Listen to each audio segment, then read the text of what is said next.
Halo teman-teman, perkenalkan nama aku Stefani, jurusan Agribisnis Fakultas Pertanian Universitas Jenderal Sudirman. Di sini aku mau ngejelasin materi akuntansi manajemen, yaitu harga pokok produk bersama dan produk sampingan. Aku juga melakukan kunjungan ke UMKM pabrik tahu yang berada di Kota Payakumbuh. Metode apa aja sih yang ada diterapkan di UMKM tersebut? Sebelumnya aku jelasin dulu nih, apa itu produk bersama. Produk bersama adalah beberapa produk yang dihasilkan dalam suatu rangkaian produksi secara bersama dengan menggunakan biaya bahan, tenaga kerja, dan biaya overhead secara bersama. Produk bersama merupakan tujuan utama kegiatan produksi. Pabrik tahu ini bernama Pabrik Tahu ND, yaitu singkatan nama dari pemilik pabrik ini. Pabrik tahu ini sudah lama berdiri, yaitu dari tahun 1993, berarti sampai sekarang udah sekitar 28 tahun. Nah, bisa dikatakan kalau tahu merupakan produk utama dari kegiatan produksi ini, karena tahu merupakan tujuan utama dari kegiatan produksi. Pabrik ini menghabiskan sekitar 2 ton kedelai yang diproduksi dalam 1 bulannya. Biaya yang terdapat dalam produksi pabrik tahu ini yaitu biaya produksi dan biaya pemasaran. Biaya produksi yaitu semua biaya yang berhubungan dengan fungsi produksi atau kegiatan pengolahan bahan baku menjadi produk selesai. Biaya produksi terdiri dari biaya bahan baku. Biaya bahan baku kedelai sendiri yaitu sekitar 11.200.000 1 ton. Berarti untuk biaya bahan baku kedelai ini bisa mencapai Rp22.400.000. Nah, itu kan baru biaya bahan bakunya. Produksi tahu di sini menggunakan tungku kayu bakar. Biaya untuk kayu bakar itu sendiri yaitu Rp1.300.000 untuk setiap bulannya. Selanjutnya ada biaya tenaga kerja. Di pabrik ini, Bapak ND mempekerjakan 2 orang karyawan. Karyawan tersebut digaji setiap bulannya yaitu sekitar Rp2 juta. Selanjutnya, biaya overhead pabrik. Biaya overhead pabrik adalah biaya yang dikeluarkan perusahaan tapi tidak berhubungan langsung dengan proses produksi di bisnis tersebut. Yang termasuk dalam biaya overhead adalah yang pertama ada biaya sewa.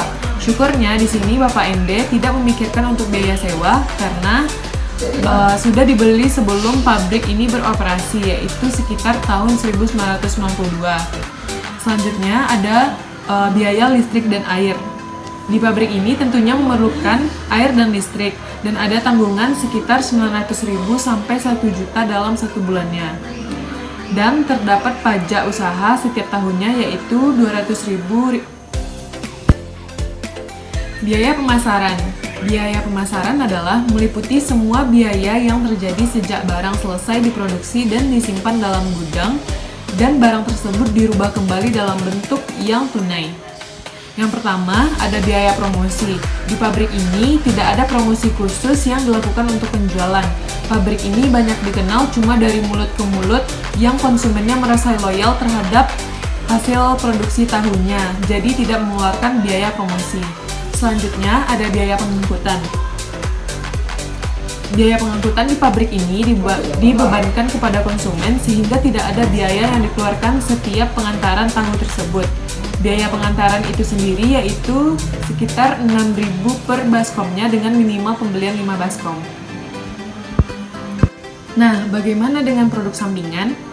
Produk sampingan adalah produk yang mempunyai nilai jual relatif lebih rendah daripada nilai jual produk utama. Jadi, produk sampingan bukan merupakan tujuan utama dalam kegiatan produksi. Tahu merupakan produk utama dari kegiatan produksi ini. Apakah produk sampingan ada pada kegiatan produksi? Tentu ada dong. Produk sampingan yang dihasilkan dari produk utama pabrik tahu ini adalah limbah dari tahu itu sendiri, yaitu ampas kedelai. Karakteristik dari penggolongan produk sampingan yaitu yang pertama, produk sampingan yang dapat dijual terpisah dari produk utama tanpa memerlukan pengolahan lebih lanjut. Yang kedua, ada produk sampingan yang memerlukan proses pengolahan lebih lanjut setelah terpisah dari produk utama. Di sini tentunya untuk ampas kedelai masuk ke penggolongan produk sampingan yang pertama Karena di sini ampas kedelai bisa dijual langsung tanpa pengolahan lebih lanjut dan tanpa biaya lainnya. FYI, pada ampas kedelai itu memiliki kandungan protein yang bagus untuk peternakan, yaitu untuk pakan sapi atau kerbau. Jadi pabrik tahu ini juga menjual limbah ampas kedelai ini kepada peternak sekitar. Ampas tahu dijual sekitar 30.000 per karungnya. Dalam sehari, pabrik tahu ini bisa menghasilkan 2-3 karung ampas kedelai. Biaya bersama dapat dialokasikan kepada tiap-tiap produk bersama dengan menggunakan salah satu dari 4 metode berikut ini. Yang pertama, ada metode nilai pasar atau metode nilai jual relatif. Metode ini mengasumsikan setiap produk yang dihasilkan secara bersama mempunyai nilai jual atau nilai pasar yang berbeda. Nilai pasar yang berbeda tersebut disebabkan karena tingkat pemakaian biaya yang berbeda pada masing-masing produk bersama.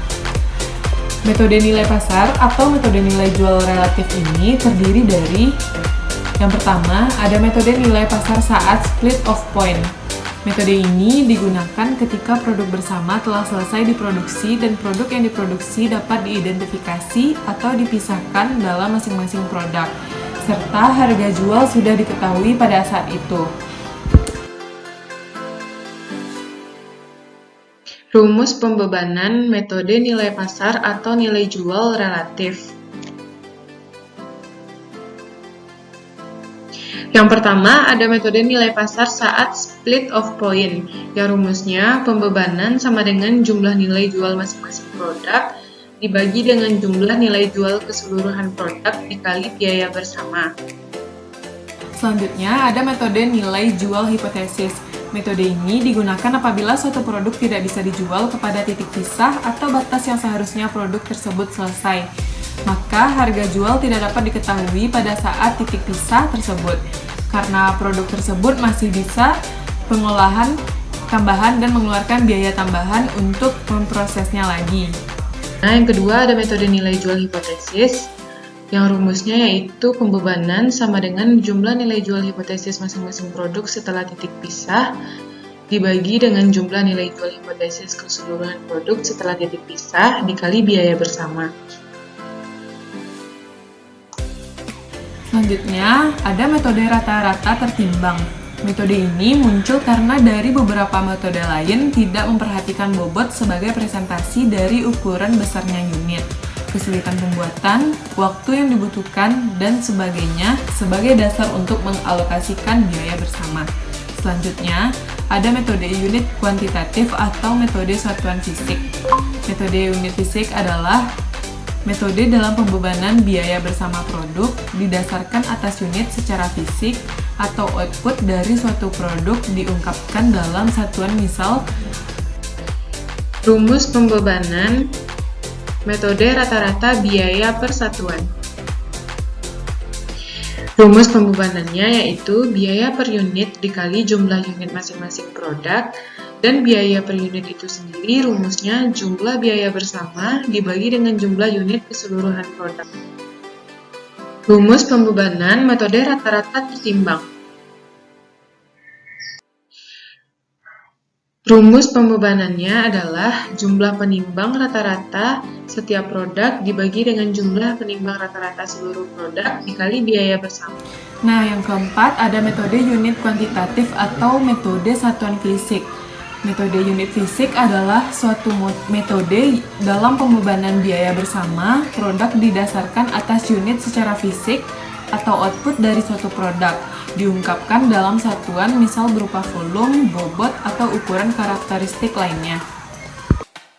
Rumus pembebanan metode unit kuantitatif atau satuan fisik. Pembebanan sama dengan jumlah unit masing-masing produk dibagi dengan jumlah unit keseluruhan produk dikali biaya bersama. Nah, pada pabrik tahu ini menggunakan metode yang pertama, yaitu metode nilai pasar atau metode nilai jual relatif. Metode ini mengasumsikan setiap produk yang dihasilkan secara bersama mempunyai nilai jual atau nilai pasar yang berbeda. Nilai pasar yang berbeda tersebut disebabkan karena tingkat pemakaian biaya yang berbeda pada masing-masing produk bersama. Metode yang diterapkan dalam UMKM pabrik tahu ini adalah metode nilai pasar atau nilai jual relatif. Metode nilai pasar saat split of point. Rumusnya pembebanan sama dengan jumlah nilai jual masing-masing produk dibagi dengan jumlah nilai jual keseluruhan produk dikali biaya bersama. Produk utama sama dengan 150.000 dibagi dengan 47.040.000 dikali 28.720.000 sama dengan 91.581,65. Produk sampingan sama dengan 30.000 dibagi dengan 1.680.000 dikali dengan 28.720.000 sama dengan 512.857. Metode nilai jual hipotesis. Rumusnya, pembebanan sama dengan jumlah nilai jual hipotesis masing-masing produk setelah titik pisah dibagi dengan jumlah nilai jual hipotesis keseluruhan produk setelah titik pisah dikali biaya bersama. Pembebanan sama dengan 130.000 dibagi dengan 43.680.000 dikali 28.720.000 sama dengan 85.476,2. Sekian penjelasan materi tentang harga pokok produk bersama dan produk sampingan dan kunjungan saya ke pabrik tahu. Mohon maaf apabila ada kesalahan dan kekurangan dalam video tersebut. Saya Stefani, terima kasih.